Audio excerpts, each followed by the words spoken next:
लग्न झाल्यानंतर मला सांगितलं गेलं, की माझे असे-असे सद्गुरू आहेत आणि तर आपण जाऊ भेटायला. पण काहीच बॅकग्राऊंड नसल्यामुळे काही कळत काही नव्हतं. कारण मी 21 वर्षाचीच होते जेव्हा लग्न झालं आमचं. आणि सद्गुरूंकडे आम्ही गेलो. त्यांना बघितलं आणि त्यांना बघितल्या-बघितल्या जी आमची नजरानजर झाली, त्याच्यातनं काय झालं मला माहीत नाही. पण ते कनेक्शन किंवा बॉन्डिंग झालं. त्यानंतर काही दिवसांनी त्यांनी मला सांगितलं, की अ, नाम घे म्हणून. नाम घेशील का? म्हटलं, "हो, मला आवडेल नाम घ्यायला." म्हटलं, "मी घेईन नाम." आणि त्यांनी नाम दिलं आणि ते नाम मला त्यांनी त्यांच्या हाताने जिभेवर दिलं, जिभेवर. आणि ते नाम दिल्यानंतर त्यांनी मला सांगितलं, "आता तुझ्यावर जबाबदारी आहे.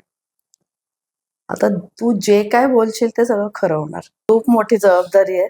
पण तेव्हा लहान असल्यामुळे मे बी तेवढं ते गांभीर्य त्याचं लक्षात पण नाही आलं अजिबात. आणि म्हटलं ठीक आहे म्हणजे काय असं विशेष असं नाही वाटलं.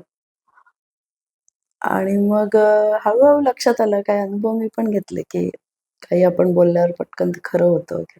त्यामुळे मग एक जबाबदारीची जाणीव झाली त्याच्यानंतर. आणि मग लक्षात आलं, की नाही हे काहीतरी वेगळं आहे आणि आपल्याला खूप जपून बोललं पाहिजे.